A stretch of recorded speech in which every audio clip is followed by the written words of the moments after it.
Pessoal, sejam todos bem-vindos. Meu nome é Cláudio, eu sou professor de História do Colégio Militar do Recife e hoje nós vamos estudar a Revolução Industrial. Temos um ilustre convidado aqui na tela, que é uma das gárgulas que estão construídas sobre a Catedral de Notre-Dame. E durante a nossa aula, você vai descobrir por que ela está aqui também presente para pensar conosco sobre o tema da Revolução Industrial. Então, vamos, sem mais demoras, iniciar a nossa conversa. Eu sempre achei que o primeiro passo para pensar a Revolução Industrial é nós recordarmos o quanto nos últimos 300 anos, 250 anos, né, a partir de 1800, de 1750 para cá, 1800, como o mundo ficou menor e como as distâncias elas praticamente perderam a importância. Eu tenho aqui um mapazinho inicial, pensando no nosso tema da indústria na Inglaterra, a indicação do percurso entre Londres e Edimburgo, o sul e o norte da Inglaterra, ele é hoje feito em 5 horas de trem. Esse mesmo percurso de 650 quilômetros era feito em 2 semanas no início da Revolução Industrial. 2 semanas para você percorrer 650 quilômetros. Para o número ficar mais próximo nosso, 650 quilômetros é mais ou menos a distância de Recife, Fortaleza, ou Recife, Petrolina, ou Recife, Salvador. Qualquer uma dessas 3 cidades ligadas, fazendo o percurso delas até a capital do Pernambuco, nós temos aproximadamente 700 quilômetros. Então, um roteiro que hoje você faz aqui na nossa região em cerca de 10 a 12 horas, porque a gente faz de automóvel, né? Normalmente tem que fazer parada, tudinho, ou ônibus. Esse roteiro é importante para a gente pensar a questão da indústria na Inglaterra, porque é exatamente pertinho do final dele, aqui já próximo a Edimburgo, que a gente encontra os grandes centros de Manchester e Liverpool, a cidade dos Beatles, né, onde estava o grande centro produtor das tecelagens, da extração do minério de ferro, do carvão, o motor que fez a Inglaterra puxar a Revolução Industrial. Londres-Liverpool, ela tem uma distância de 350 quilômetros, mais ou menos a mesma de Manchester. Ainda pensando em como essas distâncias ficaram pequenas, a distância de Lisboa, um outro grande polo importante na expansão marítima, a distância de Lisboa para hoje é feito em 1 dia de avião. 1 dia e 2 horas. Lisboa, Calicut, na Índia. 8.700 quilômetros. Em 1490, perto de menos, na virada do século XVI, esse percurso era feito em quase 6 meses. 6 meses. Então, quando um daqueles almirantes, daqueles marinheiros, vou ali fazer uma viagem, era no mínimo 1 ano e meio para retornar a Lisboa, se algum naufrágio não pusesse o navio a pique, tá certo? Então, as distâncias, elas praticamente sumiram, essas distâncias físicas entre os lugares. Hoje, nós sabemos, e aí vem uma outra mudança, uma outra distância que desapareceu, foi desaparecendo a partir da Revolução Industrial, é a distância cultural, a distância não é bem a distância cultural, é a distância da informação. Né? A cada dia, a cada mês, a cada ano que passa, as coisas estão mais instantâneas, estão na expressão cotidiana online. E aqui também provocando, a partir da Revolução Industrial, começando pelos telégrafos, aqui nesse segundo mapa, mais com a cara de mais velhinho, com um jeito de mais velhinho, essas linhas traçadas, essas linhas vermelhas nesse primeiro mapa mais atualizadozinho, ele representa a rede de cabos submarinos, talvez você não tenha lido ainda sobre isso, que conectam todo o planeta para que as informações e o tráfego de dados e de voz possa percorrer aqui o planeta. Esses cabos submarinos já existiam no final do século XIX, só que transportando os sinais dos telégrafos, unindo a Europa ao Brasil, a América do Norte, a Ásia. Então, são submarinos mesmo, um navio grande vai desenrolando esses cabos por sob o mar, numa distância que os engenheiros já efetuam, tem o cálculo, eles passam por manutenções. Se você procurar no YouTube, você vai encontrar vídeos até de tubarão que tenta morder os cabos submarinos. Eles podem ser danificados. No caso de dano, a internet de algum lugar pode cair. Há algum tempo, por exemplo, um acidente provocou a derrubada da internet em várias regiões da África, a quebra da conexão com a Europa. Então, tudo, quando você está assistindo aqui a nossa aula aqui pelo YouTube, esse sinal de internet, ele a princípio está solto no ar, porque ele está provavelmente num Wi-Fi, você está captando através de um Wi-Fi, mas ele está vindo de um roteador que está preso em algum lugar da sua parede. Esse roteador, ele tem um fio que vai para a rua da sua casa, se conecta a uma estação central, que é levada até uma estação maior, e daí até encontrar, no caso brasileiro, aqui um ponto entre Natal e Fortaleza, onde esses cabos que a princípio foram pelos postes e por terra, eles vão por sob o mar para a África ou para a Europa, para a África, para a Europa, para os Estados Unidos e assim por diante. Então, esse mundo ultraconectado, esse mundo que perdeu as distâncias, seja a distância física, através dos meios de transporte, seja a distância da comunicação, através das redes de comunicação cada vez mais instantâneas. Esse mundo é filho da Revolução Industrial, e uma revolução que não parou, né? Essa revolução traz impactos sobre o cotidiano das profissões e de todas as áreas de conhecimento. Eu, ainda nessa introdução, eu convido você a refletir comigo o impacto dela sobre uma área que normalmente a gente não ouve falar muito. A gente já tem robôs atuando no campo do direito que fazem a pesquisa de decisões semelhantes quando processos são dados entrada, quando se dá entrada em processos em um dado tribunal. Então, aqui em Pernambuco, por exemplo, o nome desse robozinho que faz a triagem de processos e um primeiro passo de análise se chama Elis. Ele está atuando já no Tribunal de Justiça. Eu selecionei essa notinha aqui para você ver, se espantar junto comigo, né? Sobre o impacto que isso traz sobre a atividade do direito. Quando a Elis começou a ser usada pelo TJ de Pernambuco, lendo aqui o texto, na primeira etapa, encerrada no primeiro semestre de 2019, muito recentemente, Elis analisou 70 mil processos em 15 dias.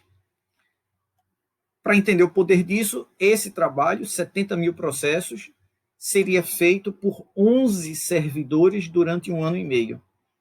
A Elise, ela não dá a definição final do processo, mas ela sugere, inclusive, possibilidades através das quais o processo pode caminhar. E um servidor, uma pessoa, um funcionário, um humano, né, um advogado, um funcionário, um técnico judiciário, um analista judiciário, vai ler aquela triagem, vai fazer complementos, vai entregar a um juiz que vai fazer uma revisão, mas o primeiro passo foi dado pela nossa gentil Elise. Como ela, muitos outros tribunais pelo país estão adotando robôs para fazer essas triagens e seleções, escritórios de advocacia fazendo o mesmo, e o STF também. A gente não pode deixar de sugerir a necessidade da gente perceber os problemas e os impactos que isso traz como desafio para a sociedade. Já se percebe, os robôs, eles são preparados por seres humanos, eles são alimentados por informações das nossas sociedades. E eles acabam repercutindo também vícios e problemas da nossa sociedade. Aqui nessa notícia do The Guardian, já se identifica que algumas dessas decisões em robôs, por exemplo, nesse caso dessa notícia, em tribunais norte-americanos, em algumas regiões dos Estados Unidos, esses robôs, eles reproduzem estereótipos do preconceito da sociedade local. Então, se inúmeras decisões de determinados delitos estão associados a uma etnia, estão associados a um gênero, a uma idade, o robô ele é automaticamente levado a, quando vê um problema parecido, apontar como possível, como uma possibilidade, a probabilidade de uma responsabilidade pelo ato, por alguma coisa, alguém ligado àquela etnia, aquele gênero, aquela característica fenotípica majoritária em processos semelhantes. O mundo todo está pensando sobre esses problemas e já existe, inclusive, uma expressão para definir esse tipo de debate dentro do direito, é a justiça preditiva. Então, vejam como isso a gente está falando de uma fase da Revolução Industrial que todos nós estamos vivendo, que é o que já se chama de quarta Revolução Industrial. Então, a partir dessa provocação, né, de como as transformações industriais elas impactam a sociedade, construíram a sociedade contemporânea, impactam essa mesma sociedade, a primeira pergunta que a gente vai se responder na aula é por que a Revolução Industrial começa primeiro na Inglaterra. As causas do pioneirismo inglês. Né? Eu quero convidar você a prestar atenção nesse mapa, analisar esse mapa junto comigo. Veja, a nossa pergunta é por que o pioneirismo inglês? E esse mapa apresenta uma situação da indústria na Europa já estabelecida em 1850, né? Uma indústria já estabelecida em 1850. Eu vou abrir aqui a página do link desse mapa, porque ele tem ele é um mapinha interativo, tá certo? E esse mapa interativo é muito interessante para a gente perceber essa expansão da atividade industrial, não a expansão nesse primeiro momento, mas a localização dessas atividades industriais. Esse é um mapa da Europa. Todos os dados que aparecerão aqui são dados da Europa para 1850, né? E a gente vai clicar aqui nos sinaizinhos da legenda. Então, o primeiro item trata da industrialização, então, lugares financeiros mundiais. Então, você tem dois, Londres e Paris. Então, em 1850, o grande centro financeiro do mundo é Londres e Paris. A bolsa de valores, negócios, cotização de preços de mercadorias, o que hoje a gente chama de commodities, matéria-prima, tudo está aqui em Londres e Paris. Quero só convidá-lo a perceber que se esse mapa tivesse feito uma comparação com o final do século XX, com os anos 2000, a gente teria outros centros financeiros presentes aqui. Frankfurt, na Alemanha, a Madrid, na Espanha, a Milão, na Itália. Então, você tem outros centros financeiros hoje que concentram as atividades econômicas. Então, isso já ampliou de 1850 para cá. Vou desligar aqui os lugares financeiros, né? Vamos ver as regiões industriais. Um dado estabelecido para 1850. Ele não mostra a evolução, porque a gente sabe, por intuição nesse momento, que isso começou em Londres e depois se espalhou. A gente vai ver depois as ondas essa onda de disseminação da Revolução Industrial. Mas nesse momento, em 1850, a gente tem os centros industriais, as regiões industriais.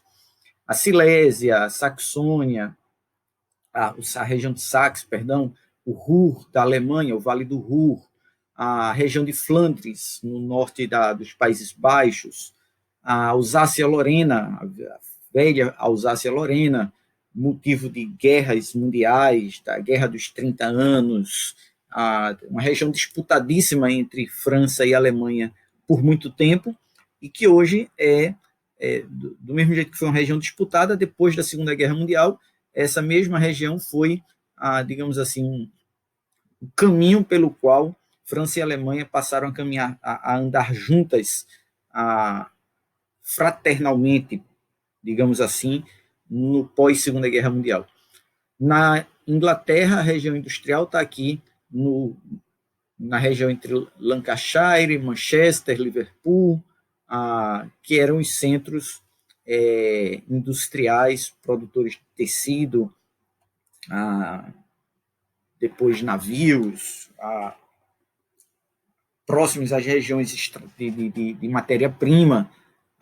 Vejamos as indústrias têxteis, como elas estão distribuídas, próximas também, igualmente, a essas regiões industriais. Vejam, tirando a região industrial, região das indústrias têxteis. Veja aqui também, tirando essas regiões industriais, apagando aqui as indústrias têxteis, veja como essas regiões industriais estão próximas a minas de ferro, né?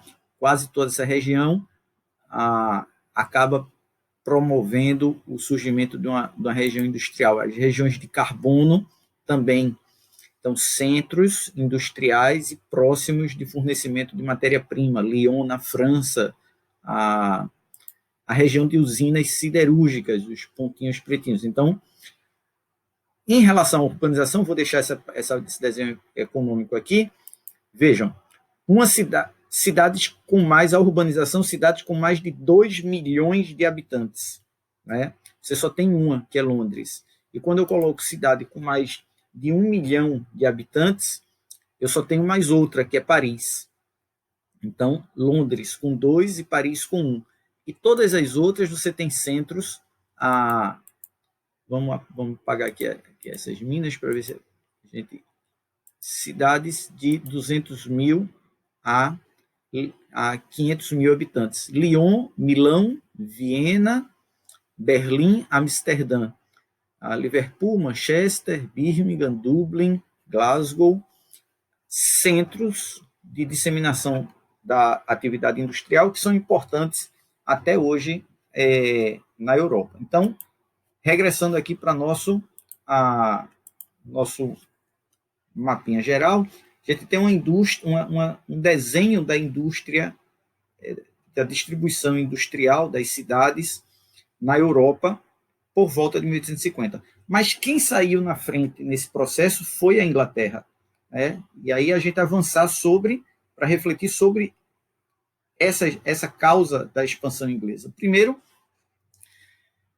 o modo pelo qual a Inglaterra desenvolveu o seu processo de expansão marítima e escravidão. né? Esse quadro aqui está ilustrando esse nosso slide, é uma representação da chegada dos migrantes do Mayflower, em 1620, aproximadamente, a primeira onda de imigração que funcionou efetivamente. A Inglaterra já tinha tentado, em 1780, 1580, 1570, 1580, alguns fluxos de ida de imigrantes, mas não tinha conseguido estabelecê-los. Em 1620, isso é efetivado. Migrantes puritanos, fugindo de perseguições religiosas na Inglaterra, vão para o norte da América, que depois será chamado de 13 colônias. Então, o primeiro dado é que a Inglaterra começa atrasada essa expansão marítima, né? Porque se a gente está falando em 1620, Portugal já está no mar aberto desde 1415, com a conquista de Ceuta. A Espanha, em 1492, já chegou à América Central, ao que vai ser chamado de América Central. Então, a Inglaterra entrou atrasada no processo da navegação. Entrando atrasada no processo de navegação, tendo dificuldade para se estabelecer em regiões que interessavam comercialmente, principalmente a região do ouro, da prata, a Inglaterra investe na atividade da pirataria, que em algumas situações vai mudar de nome, piratas, corsários, mas no final das contas era tudo a mesma coisa. Eram navios ingleses, com capitães ingleses, dirigentes ingleses, que pilhavam navios, ora de Portugal, ora da Espanha, de preferência da Espanha, porque a Espanha tinha descoberto também, primariamente, regiões onde havia ouro e prata. A gente sabe que a descoberta do ouro no Brasil só vai se dar em 1700. Então, entre 1500, 1600, 1650, 1500 e 1700, os navios que tinham ouro cruzando o Atlântico eram navios espanhóis, eram os galeões, os famosos galeões espanhóis. E esses galeões espanhóis eram alvos da atividade de pirataria de navios ingleses, de comerciantes ingleses, muitas vezes, na maioria das vezes, apoiados quase que oficialmente pelo governo inglês, com capitães condecorados, etc, etc, etc. Essa expansão marítima, ela se desenvolveu esse modo da expansão marítima inglesa acabou fazendo com que a Inglaterra investisse em duas coisas. Uma, o famoso comércio triangular, outra, a escravidão.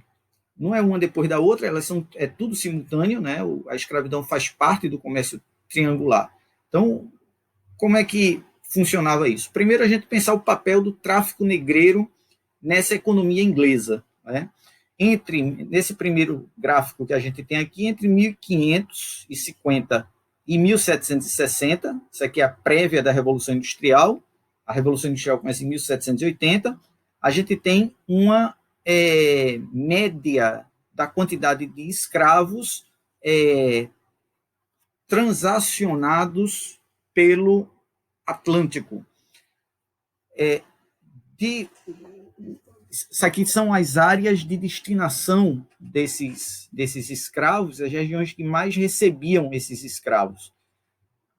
A Antilha América Britânica, de vermelhinho aqui, e o verde, que é o Brasil, como as regiões que mais recebiam escravos. A América Britânica aqui vai subindo muito. O Brasil já começa com a recepção de um grande número de escravos. A América inglesa, ela demora um pouco mais para que essa economia engrene, mas é a segunda região que mais recebe escravos. De quem eram os navios que faziam esse tráfico de seres humanos através do Atlântico, né? Esse comércio de gente através do Atlântico? Em primeiro lugar, era do Reino Unido. Isso aqui é uma tabela montada a partir de uma base de dados chamada Slave Voyages, um projeto de pesquisa internacional, envolve universidades de diversos lugares do mundo, e que tabulam os livros de compra e venda de escravos, de desembarques, de negreiros, tudinho, Vale a pena você visitar. Slave Voyage. E do total de viagens, o Reino Unido vem em primeiro lugar, seguido de perto por Portugal. Depois França, Estados Unidos, Holanda. Aqui a gente tem uma outra tabela que indica a bandeira dos países desses navios que circulavam. Quando você vê que avança o século XVIII, entre 1700 e 1800, quando a Revolução Industrial Inglesa ela vai começar, você percebe claramente aqui que os países que mais fazem o comércio negreiro são a Inglaterra, de cinzazinho, Portugal, de laranja, a Holanda e os Países Baixos também têm uma presença importante. Então, aqui, laranja e cinzazinho, o laranja e o cinza está presente em todas as barrazinhas. A partir de um dado momento, aqui em 1811, o cinza vai aparecer porque é o momento em que a Inglaterra aboliu o tráfico negreiro. A partir da abolição do tráfico negreiro, Portugal continua praticamente só nesse comércio internacional. Então, o comércio de escravos, ele deu muito dinheiro para comerciantes ingleses, para burguesia inglesa, um capital que acumulado acabou financiando a Revolução Industrial.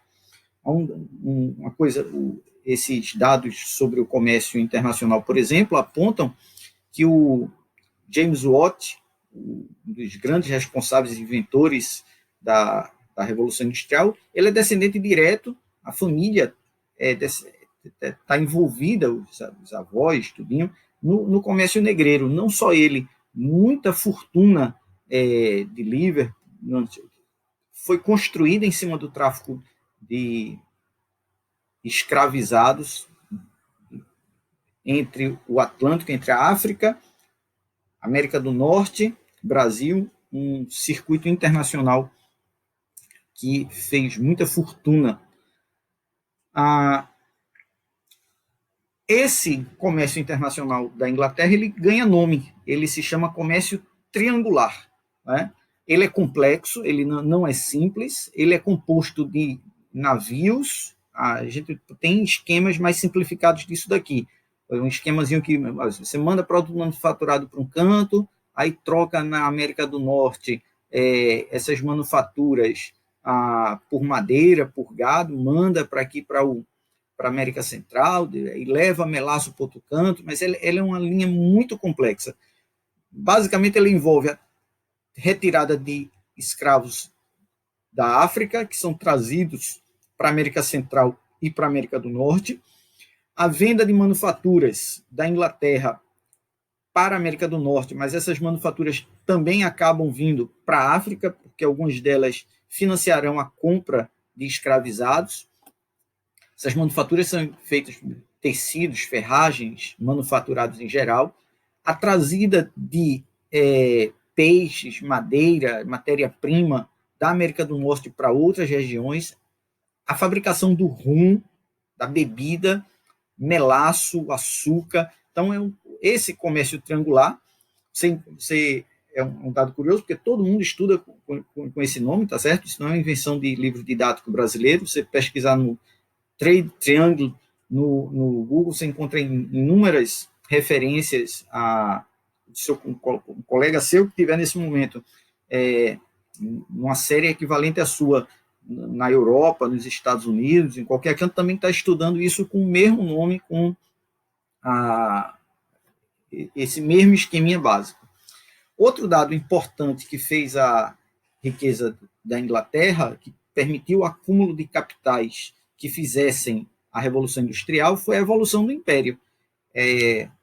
Essa entrada da Inglaterra no comércio internacional, a formação de colônias, em 1660 ainda em poucos lugares, mas à medida que o tempo passa, em 1822, a gente tem veja que em 1660 você tem a presença da Inglaterra no que hoje é os Estados Unidos, né, são as 13 colônias aqui. Depois, em 1822, você não tem mais a Inglaterra aqui, porém, a Inglaterra compensa a perda das 13 colônias. Ela compensa, durante o século XIX, a perda das 13 colônias foi compensada pelo aumento da influência dos ingleses sobre o comércio no Brasil e pelo estabelecimento de colônias no litoral africano, no litoral indiano e na Oceania. É importante perceber que isso aqui, no final do século, veja, o que antes era só o litoral, no final do século, a Inglaterra já está ocupando toda a Índia.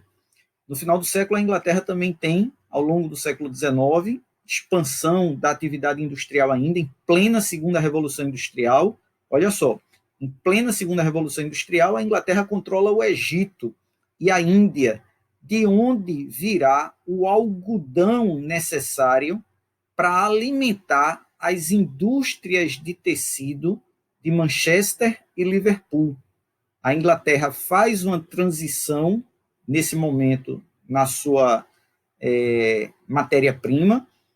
A indústria de tecidos ela começou basicamente como uma indústria de tecidos de lã, mas a partir de 1850 e do controle que a Inglaterra vai fazer aqui sobre o Egito e sobre a Índia, a indústria de lã e de tecido de lã ela vai se transformar numa indústria de tecidos de linho e de algodão, cuja matéria-prima virá da Índia e do Egito. Até hoje, se você entra numa loja de confecções masculina, principalmente, os ternos mais caros, os costumes mais caros, são aqueles de algodão egípcio, de algodão mais nobre, até hoje considerado mais nobre.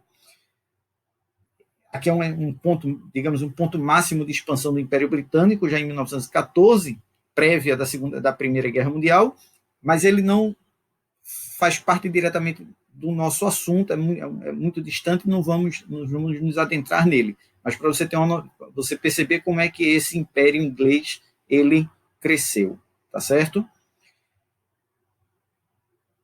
Outro elemento muito importante para a expansão inglesa foi a Revolução Inglesa no século XVII e os atos de navegação de Cromwell. Os atos de navegação foram feitos por causa da Revolução Inglesa. Os puritanos e a burguesia tomaram o parlamento britânico. É o primeiro país que faz isso na Europa, nós já estudamos isso. Então, a Inglaterra, antes de todo o país europeu, a Inglaterra garantiu uma política vinculada aos interesses dos comerciantes. Os atos de navegação, esse quadrozinho que está aqui embaixo, é uma representação de uma batalha dos ingleses contra a Holanda, porque você sabe que os atos de navegação promoveram, num primeiro momento, um confronto entre a Inglaterra e a Holanda, que controlava o comércio internacional. A partir da Revolução Inglesa, a partir dos puritanos, da burguesia no parlamento inglês, a Marinha Inglesa ela vai receber investimentos pesados. A Marinha Inglesa, que já vinha sendo paulatinamente transformada a partir de Elizabeth, aqui no final de 1600, início de 1700, a Marinha Inglesa sofre uma primeira grande reforma e investimentos. Ela vai agora também, a partir da Revolução Inglesa, subir ainda mais. Não vamos analisar esse gráfico a partir daqui, depois de 1900, porque foge da nossa... Mas vamos pensar nele aqui, nesse momento aqui. Esse primeiro momento de ascensão corresponde exatamente ao período da Primeira e da Segunda Revolução Industrial. É o momento entre o governo de Elizabeth aqui, a partir de 1650, as reformas elisabetanas na Marinha Inglesa, a destruição da invencível armada espanhola no primeiro momento, em 1588, a 1600. Depois, a Revolução Puritana, os atos de navegação e tanto a construção de navios quanto o gasto militar britânico, eles sofrem um aumento exponencial. Então, Revolução Inglesa e os atos de navegação. Ainda na composição desse mercado internacional, a Inglaterra estabelece uma série de tratados comerciais com diversos países vizinhos. No âmbito dos nossos livros de ensino médio, normalmente se trata mais do tratado, se trabalha mais o Tratado de Methuen. Ele é o mais falado, por isso a gente vai citá-lo diretamente aqui. O Tratado de Methuen ele é assinado entre Inglaterra e Portugal, é chamado também de Tratado dos Panos e dos Vinhos, há alguns que chamam de Tratado da Rainha Ana, por conta da rainha inglesa do momento lá na Inglaterra, e ele previa a baixa de tarifas de importação e exportação em relação, óbvio, ao vinho e aos tecidos, ao vinho português e aos tecidos ingleses. Esse acordo ele acaba resultando, em longo prazo, em crescentes déficits comerciais para Portugal, né? Por um motivo óbvio. O vinho, a produção de vinho é mais barata do que a produção de tecidos. Mas a principal consequência do Tratado de Methuen ainda não é o déficit comercial. Ele é algo ruim, ele é algo, né, que tem que ser pensado, mas a grande consequência de Methuen é o desestímulo à possibilidade de Portugal realizar a sua revolução industrial. Se você for pensar direitinho, né, eu acho que todo mundo, quando está estudando, um dia já passou isso pela cabeça. Por que Portugal, tendo acumulado tanto dinheiro, tendo tido acesso à produção açucareira do Brasil, tendo tido acesso ao ouro brasileiro, por que Portugal não fez a Revolução Industrial? Aí a resposta é o modelo, a cultura política, a cultura econômica portuguesa, atrelada ao mercantilismo, a ideia de que a riqueza era o simples acúmulo de ouro e prata. É como se a gente dissesse assim, o ouro chegava tão fácil em Portugal que ele nunca considerou que aquilo fosse acabar. Ao longo do século XVIII inteiro, nunca considerou que aquilo fosse acabar. Era muito mais prático pegar aquele ouro e comprar o que os outros produziam de qualidade. Né? É isso que o Tratado de Methuen impacta a economia portuguesa. Ela desestimula as possibilidades de médio e longo prazo de desenvolvimento industrial em Portugal. Finalmente, chegando próximo a esse painel, ao fim desse painel das vantagens para esse pioneirismo inglês, do mesmo jeito que na política a Inglaterra fez antes de todo o país europeu digamos assim, uma pacificação da política em prol da burguesia, através da Revolução de 1648, 49, 1688, a Revolução Gloriosa, do mesmo modo, na economia interna, na agricultura inglesa, o velho sistema feudal de trabalhar em campos abertos, o velho sistema feudal de trabalhar naquele rodízio de 2 ou 3 campos, ele acabou antes na Inglaterra. Esse processo se chamou de enclosure, cercamento. Enclosure de enclausurar, de fechar. E ele era exatamente isso. Os campos que eram abertos, eu convido você a olhar esse primeiro mapinha, esse mapinha aqui do meio, esse primeiro aqui de cima. Os campos do Senhor, os campos comuns. Você lembra daquelas aulas de Idade Média, não é? Eles são cercados. E a partir desses cercamentos, esses campos passam a ser privados, particulares, principalmente para a criação de ovelhas. Ovelhas cuja lã alimentará o primeiro fluxo de transformações da Revolução Industrial. Então, os enclosures foram um processo econômico fundamental. Os enclosures, a partir do momento que esses campos abertos eram fechados, cercados, a lã substituía as velhas comunidades, as velhas casas rurais que estavam nesses campos comuns, nesses campos dos antigos servos. Ao mesmo tempo que isso acontecia, se você pensar direitinho, o servo não vai mais poder ficar, o morador não vai poder mais ficar no campo. Então, a gente tem aqui um processo de urbanização, de êxodo rural, crescimento das cidades inglesas, fruto dessa precoce expulsão dos camponeses do campo para a cidade. Nesse primeiro gráfico aqui, a gente tem um gráfico geral do planeta sobre o processo de urbanização. Então, até 1750, a gente tem uma taxa absolutamente reduzida de pessoas morando nas cidades. Aqui em 1800 você não tem mais, de jeito nenhum, mais de 10% de população urbana em canto nenhum. A partir da Revolução Industrial, aqui em 1800 é um ponto de virada, essa população urbana ela vai crescendo aceleradamente até que agora, nos anos 2000, ela já é maior do que a população rural em quase todo lugar do mundo. Talvez não ainda um pouco em algumas regiões da Índia, algumas regiões da China, embora a China, como país, no total, a população urbana já ultrapassou a rural também.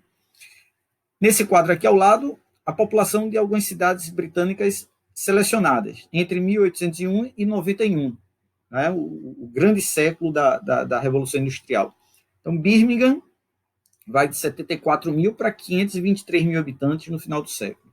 Liverpool, de 80 para 700 mil, 10 vezes o crescimento. Manchester, de 90 para 650 mil, 645 mil habitantes. Também para você pensar um pouco o que isso significa, lembre que Recife tem hoje quase 2 milhões de habitantes, tá certo? Aqui uma taxa geral de urbanização na Europa. Em 1890, a Inglaterra é o país mais urbanizado. Veja a Inglaterra aqui. Inglaterra e País de Gales, uma taxa de 60% de urbanização. Outra região importante aqui, a Alemanha, tem uma taxa de quase 30% de urbanização aqui em 1890.